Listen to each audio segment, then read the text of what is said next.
Hello friends, welcome to elite சமையல். நான் ரேணுகா திருவேங்கடம். நான் இன்னைக்கு உங்களுக்கு வாழைப்பூவில் கோலா உருண்டை செய்து காண்பித்திருக்கேன். வாழைப்பூவில் நம்ம வடை பண்ணலாம், பருப்புசிலி பண்ணலாம், சாம்பார் பண்ணலாம், பொரியல் பண்ணலாம். ஆக்சுவலாக நான் பொரியல்லாம் எப்படி பண்ணுறதுன்னு சொல்லி செய்து காண்பித்திருக்கேன். வாழைப்பூவில் பார்த்தீங்கன்னா கார பொரியல் பண்ணலாம், சாதாரண பொரியல் பண்ணலாம், வெல்லம் போட்டு பொரியல் பண்ணலாம். வாழைப்பூ உடம்புக்கு அவ்வளோ நல்லது. குறிப்பாக பெண்களுக்கு ரொம்பவுமே நல்லது இந்த வாழைப்பூ. இதில் நான் கோலா உருண்டை செய்து காண்பித்திருக்கேன். இது ரொம்ப சிம்பிள் அண்ட் இது ரொம்ப ஈஸியாக ப்ரிப்பேர் பண்ணிடலாம். நீங்கள் இதில் முக்கியமாக இந்த பட்டை போட்டிருக்கேன். பட்டையோட ஸ்மெல் பிடிக்காது அப்படின்னு சொன்னால் அதை விட்டுடுங்க. விட்டுட்டு பண்ணிங்கனாலே இது அவ்வளோ அருமையாக இருக்கும். நீங்கள் செய்து பாருங்கள். செய்து பார்த்துட்டு எப்படி வந்திருக்குன்னு கண்டிப்பாக எனக்கு கமெண்ட் பாக்ஸில் சொல்லுங்கள் ஃப்ரெண்ட்ஸ்.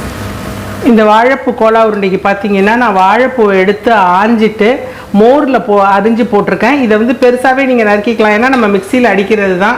இதை நம்ம சைமல்டேனியஸாக வேக வச்சு எடுத்துக்கலாம். இதுக்கு தேவையான பொருட்கள் அப்படின்னு சொல்லி பார்த்தீங்கன்னா ஒரு 4 டேபிள் ஸ்பூன் நான் பொட்டுக்கடலை எடுத்து பொடிஞ்சு வச்சுருக்கேன். 2 டீஸ்பூன் தேங்காய், ஒரு 5லேருந்து 6 சின்ன வெங்காயம், ஒரே ஒரு பச்சை மிளகாய், ஒரே ஒரு துண்டு பட்டை வச்சுருக்கேன். இந்த ஸ்மெல்லு ரொம்ப நல்லாயிருக்கும். உங்களுக்கு வேண்டாம்னா இதை நீங்கள் விட்டுடலாம். கொத்தமல்லி, கருவேப்பில்லை, ரெட் சில்லி பவுடர் நம்மளுடைய காரத்துக்கு தகுந்த மாதிரி போட்டுக்கோங்க. மஞ்சள் தூள், சோம்பு ஒரு டீஸ்பூன் வச்சுருக்கேன். ஜீரகம் ஒரு 3/4 டீஸ்பூன் வச்சுருக்கேன். ஒரு 7லேருந்து 8 பல்லு சின்ன பல்லாக பூண்டு வச்சுருக்கேன். இஞ்சி பார்த்திங்கன்னா ஒரு சின்ன துண்டு தான் வச்சுருக்கேன். இப்போ முதல்ல நம்ம வாழைப்பூவை நல்லா உப்பு போட்டு வேக வச்சு தண்ணி இல்லாமல் எடுத்து வச்சுப்போம். இதை தண்ணியில் போட்டும் நீங்கள் வேக வச்சுக்கலாம். அப்படி இல்லை அப்படின்னு சொன்னால் கொஞ்சம் எண்ணெய் விட்டு நல்லா வதக்கி மூடி வச்சு வதக்கியும் நம்ம எடுத்து வச்சுக்கலாம். கொஞ்சமாக உப்பு போட்டுடுங்க.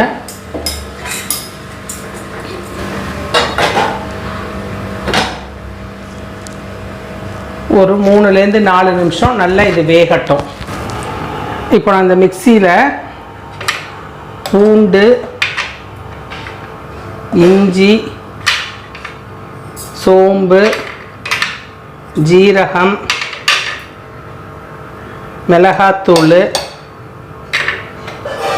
மஞ்சள் தூள், கருவேப்பில்லை, பச்சை மிளகாய், ஒரு துண்டு பட்டை, தேங்காய், வெங்காயம், இது எல்லாத்தையும் போட்டு கொஞ்சம் கொரப்பாக அரைச்சிக்கிறேன். இப்போ இது லேசாக கொரன்னு அரைச்சிருக்கேன். அதோடு சேர்த்து நம்ம இந்த வாழைப்பூவையும் போட்டுடுவோம். வாழைப்பூவில் தண்ணி இல்லாமல் கொஞ்சம் நல்லா புழிஞ்சிட்டு போட்டுடுங்க. போட்டுட்டு இதை வாழைப்பூவை ரொம்ப நைஸாக அரைச்சிடாதீங்க, கொஞ்சம் லேசாக கொரப்பாக அரைச்சி எடுத்துகிட்டு வந்துடுங்க. இப்போ பாருங்கள், நம்ம இதை நல்லா கொரன்னு அரைச்சி எடுத்துட்டோம். இப்போ இதை நம்ம ஒரு பாத்திரத்தில் மாற்றிக்கலாம். இது கொஞ்சம் லேசாக தண்ணி இருக்கிற மாதிரி இருக்குது. இதுக்கு பைண்டிங்காக தான் நம்ம பொட்டுக்கடலை மாவு எடுத்து வச்சு இதுக்கு தேவையான அளவு உப்பு கொஞ்சம் போட்டுக்கோங்க. கொத்தமல்லி நறுக்கி வச்சுருக்கோம், அதையும் போட்டுடுங்க. போட்டுட்டு இந்த பொட்டுக்கடலை மாவை கொஞ்சம் கொஞ்சமாக போட்டு பிசைஞ்சுக்கோங்க. இதில் இப்போ உப்பு காரம் பார்த்துக்கோங்க. உப்பு காரம் பார்த்துட்டு நமக்கு எந்த சைஸில் இந்த கோலா உருண்டை வேணுமோ அந்த சைஸில் நம்ம உருட்டிக்கலாம்.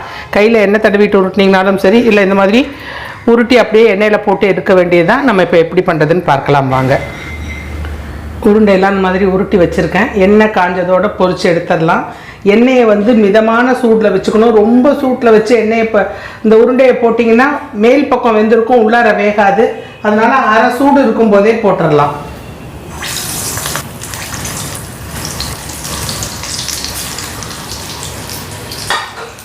அடுப்பு மீடியம் ஃப்ளேம்லேயே இருக்கட்டும்.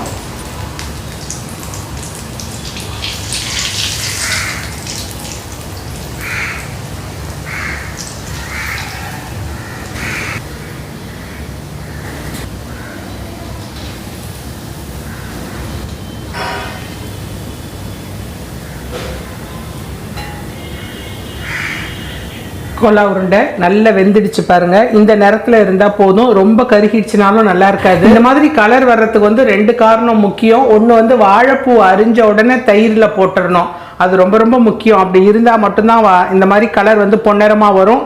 அதே மாதிரி தீ அடுப்பு சிறு தீயில இருக்கணும். அந்த மாதிரி இருந்தால் தான் நல்லாயிருக்கும். இதை குழந்தைங்களுக்கு ஈவினிங் ஸ்நாக்ஸாகவும் கொடுக்கலாம், ஹெல்த்தியான ஃபுட்டும். இந்த வாழைப்பூவில் இருக்க சிறு துவர்ப்பு உடம்புக்கு ரொம்ப நல்லது.